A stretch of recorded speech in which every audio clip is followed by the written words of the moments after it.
In the history of Westeros, there is one absolute truth. Balerion, the Black Dread, is the apex predator. He is the nuclear weapon of House Targaryen. He forged the Iron Throne. His shadow alone was enough to make kings surrender. He was a creature that had no natural enemies. Nothing in the sky and nothing on the earth could challenge him, or so we thought.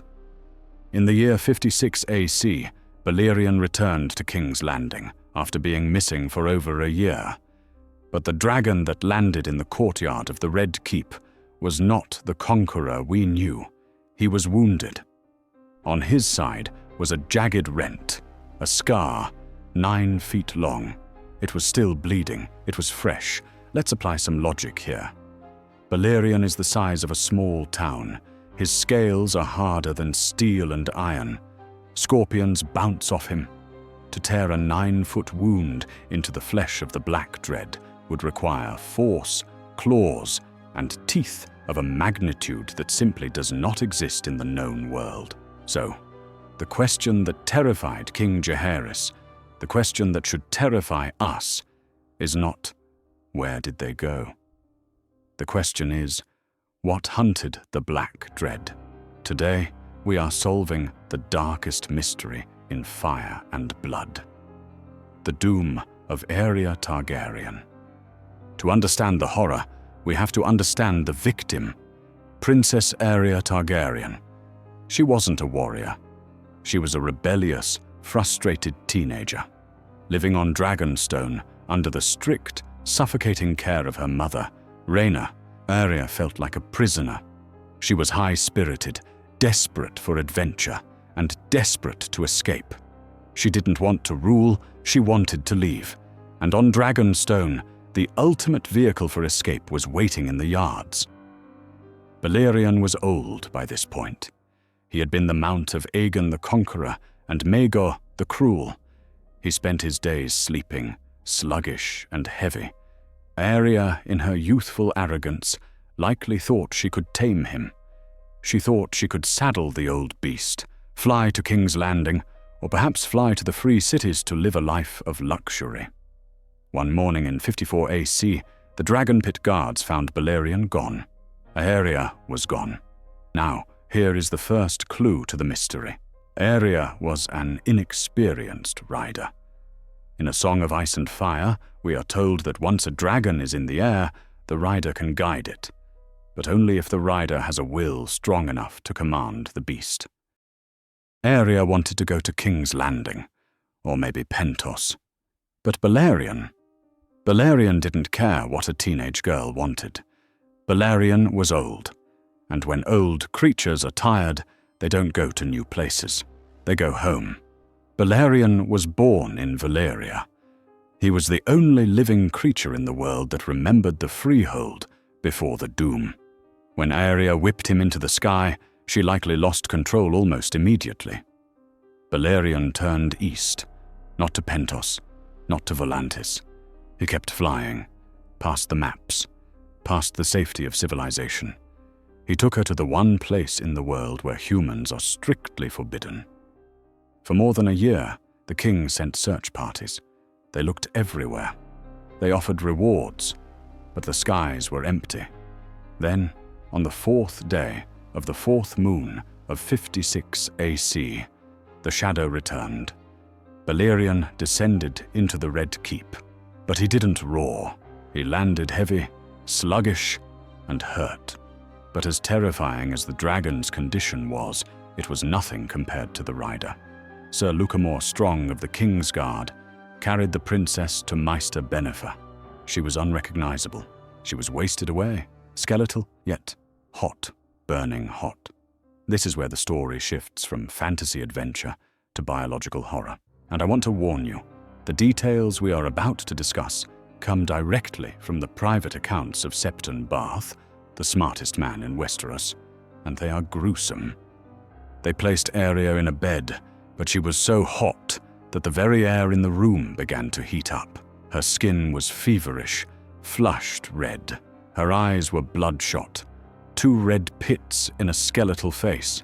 She couldn't speak. She could only scream. Jaehaerys forbade anyone from entering the room except Septon Barth and Grand Maester Benefer, because what was happening to her wasn't a normal sickness. Barth wrote that her skin was crackling. When they touched her, it felt like touching a hot stove. But the worst part was the movement. Barth observed lumps moving underneath her skin, not muscle spasms, things moving. Imagine the horror of standing there, the hand of the king, watching a young girl literally cooking from the inside out, while distinct, snake-like shapes slithered through her torso, her arms, and her belly. They tried to lower her temperature. They immersed her in a tub of ice and cold water. The moment Aerea hit the ice water, she died. The shock stopped her heart, but the things inside her, they didn't die. They panicked. Barth writes that the moment the girl passed, the creatures inside her burst out. Worms, Barth called them, but not earthworms. He described them as having faces, snakes with hands, slimy, unspeakable things that had been growing inside her, eating her, thriving in the intense heat of her blood. As soon as they hit the cold air of the room, they died, shriveling up and dissolving. They were creatures of intense heat, creatures that required a magma-like environment to survive. So let's look at the evidence. Aerea was infected with parasites that require volcanic heat. Balerion, a dragon the size of a mountain, returned with a 9-foot fresh wound. Balerion's instinct is to return to his birthplace. There is only one conclusion. They went to Valyria. We often think of Valyria as a ruin, a dead place. But Aerea's body proves that Valyria isn't dead. It's alive. It's an ecosystem. The doom didn't just destroy the buildings, it mutated the biology of the peninsula. The worms inside Aerea are likely fireworms. In the lore, we know fireworms are the ancestors of dragons. They breathe fire, they bore through rock, and they can grow to immense sizes. But here is the truly terrifying part. Aerea survived in this environment for a year. How? She likely hid in a cave or a ruin, drinking bad water, while Balerion was fighting for his life. Let's go back to that wound on Balerion. 9 feet long, Balerion was the Black Dread. In Westeros, he is the predator. But in Valyria, he was just another animal. If Balerion is the biggest thing in the world, and he got hurt, then logic dictates he is not the biggest thing in the world. There are things in the ruins of Valyria that survived the doom. Things that have had 400 years to mutate, to grow, to feed on the magic radiating from the 14 flames. Perhaps it was a massive fire worm, bursting from the ground to snatch the dragon out of the sky. Perhaps it was something darker, a remnant of the blood magic experiments the Valyrians used to conduct. The scar tells us that Balerion fled. He didn't win. He ran away. The Black Dread, the beast that melted Harrenhal, was bullied out of his own home. When he landed in King's Landing, he wasn't just tired. He was traumatized. He never flew far again. He spent the rest of his years in the dragon pit, and he died of old age, and perhaps that wound not long after.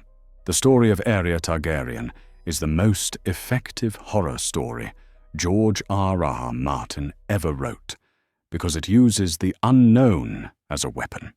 We don't know exactly what those worms were. We don't know exactly what swiped at Balerion, and that is why it works. It serves as a grim reminder to the people of Westeros. You think your dragons are powerful? You think the Targaryens are supreme? There is a place in the world where your kings are just food. There is a place where the biology is so hostile that the very air plants parasites in your blood. If you enjoyed this deep dive into the biological horror of A Song of Ice and Fire, make sure to like and subscribe to Westeros Lore. And let me know in the comments, what do you think attacked Balerion? Was it a worm or something worse? Until next time, keep your dragons close.